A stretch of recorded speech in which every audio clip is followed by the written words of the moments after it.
तो मित्रों आज हम निकली गए हूँ जंगल शेर करूला। तो आ छे केसुड़ा फूल तमे जोई सको छो। केसुड़ो एटले के खाखरो। आना पानना आ पानना बाज बने, दड़िया बने, एकदम बायोडिग्रेडेबल नेचरल। तो एनी शोध पहलाथी ज थई गई हती नेचरल बाज दड़ियानी गाममां। आ छे झाड़ केसुड़ानुं अने आ छे एना फूल।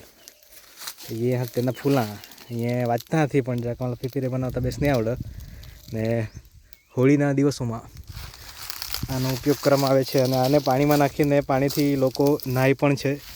एवुं कहेवामां आवे छे के एनाथी शरीरनी चामड़ी मस्त एकदम स्फूर्तिवाળી रहे छे, खिलेली खिली रहे छे। आ छे आखुं झाड़। हवे आगळ वधीए तमने बीजा झाड़ बतावीए। तो मित्रों आ छे जांबुनुं झाड़।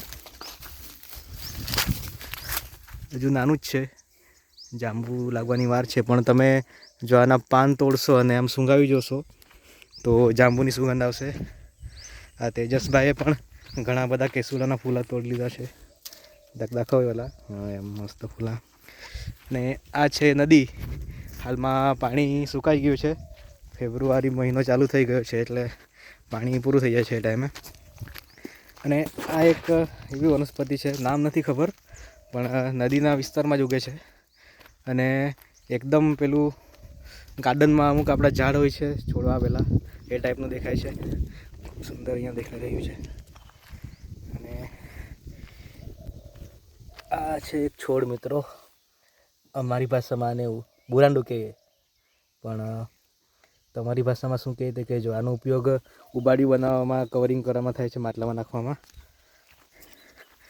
अहींया बीजा घणा बधा एवा छोड़वा छे मस्त देखाय छे। तेजसभाई लाकड़ी लईने आगळ चाली रह्या छे। आ बाजू बी वाघ ने दीपड़ा ने अमारी बाजू बहुत निकळे छे आजकालमां। तो वाघ ने भगाड़वा माटे आम तेजसभाई एम बीता ज नथी, एम लाकड़ीथी भगाड़ी देवा माणस छे बहादुर। हवे तमे जोई शको छो અહીંથી પણ મસ્ત સીન દેખાય છે। આપણે હજુ આગળ જઈએ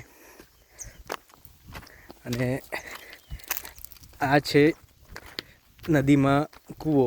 એ કૂવો તો ના કહેવાય પણ ખાડો પાડેલો છે એક કે જેથી નદી સુકાઈ જાય તો પણ થોડુંક પાણી અહીંયા સંગ્રહ થઈ રહે અને એનો ખેતીમાં ઉપયોગ કરી શકાય। પછી આગળ જઈએ તો આ ઝાડ છે મીઠી આંબલીનું, જે જલેબી જેવી આંબલી દેખાય છે તો એનું આ ઝાડ છે। આને હજુ ફૂલ નથી આવ્યા, વાર લાગશે એને। જ્યારે કેરીને એવું લાગવાનું ચાલુ થાય ઉનાળામાં ત્યારે આને લાગે છે આંબલી। અને બીજો આ એક છોડ છે તેજસભાઈ, તો આને આપણી ભાષામાં શું કહેવાય? અને કંઈક તો કહેવાય છે પણ આનો જે રસ હોય છે તે પીળો નીકળે છે મિત્રો। આ જેવું તોડીએ તો અહીંયાથી પીળો રસ નીકળવો જોઈએ। તમે જોઈ શકો છો પીળો રસ છે અને આ પીળા રસની સુગંધ ખૂબ જ ખતરનાક હોય છે, એકદમ આક્રમક। અને પેલું અમુક ચામડીના રોગ માટે આનો ઉપયોગ થાય છે। કયા રોગ માટે તે અમને ખ્યાલ નથી પણ અમારા વડીલ લોકો કહેતા હતા કે આનું રસ લગાવે ને તો એક ચામડીનો રોગ છે, નામ યાદ નથી પણ તે સારો થઈ જાય છે એવું। તો આ એનો છોડ છે। હજુ આગળ જઈએ, બાજુ બધા પથ્થર જ પથ્થર છે મિત્રો, એકલે દગડા જ દગડા। હજુ આગળ જઈએ, આ એક ઝાડ છે ઉમરાનું। તો તમને બતાવું, આને થોડા થોડા ઉમરા લાગ્યા છે, ગોળ ગોળ તમે જોઈ શકો છો। આને કહેવાય ઉમરો। અને આ ઉમરાના મૂળ સીધા હોય છે મિત્રો, એકદમ સીધા। એટલે એવું કહેવામાં આવે છે કે જે જગ્યાએ ઉમરાનું ઝાડ હોય ત્યાં જમીનમાં પાણી નીકળવાની સંભાવના વધારે હોય છે એમ। એટલે અમુક લોકો બોરિંગને એવું કરવું હોય તો આ ઝાડ અમુક ચોક્કસ ધ્યાનમાં લે છે અને એના હિસાબે પછી ત્યાં બોર કરે છે। બોર એટલે બોરિંગ પાણી માટે। આ એક ખૂબ જ મોટો પથ્થર આવી ગયો છે।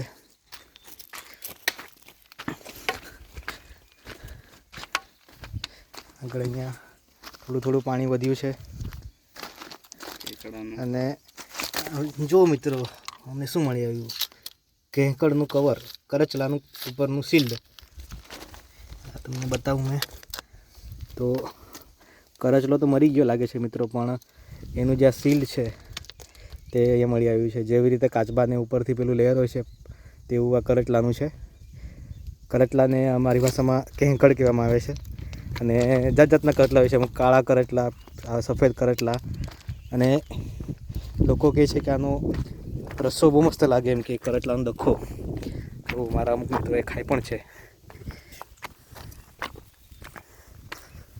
હવે અમે બીજા ચેક ડેમ પાસે આવી ગયા છે.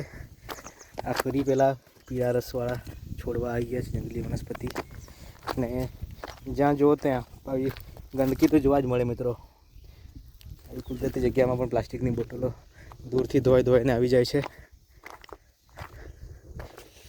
હવે અમે આગળ જશું અને બોર ખાશું. તો આજના વિડીયોમાં આપણે આટલું જ રાખીએ.